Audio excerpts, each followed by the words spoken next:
गजदी खिलदी आठ चढ़ी एक देख के बाबे आह भरी।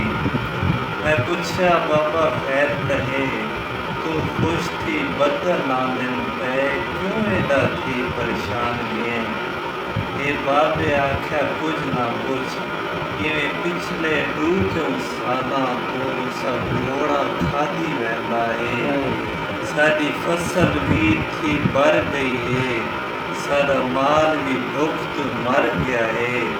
साडी बस्ती झोंक उजड़ गई जै वजह तू थी रानी दा ना बिल्कुल दाज बना सकिया ना अपनी धी बना सकिया।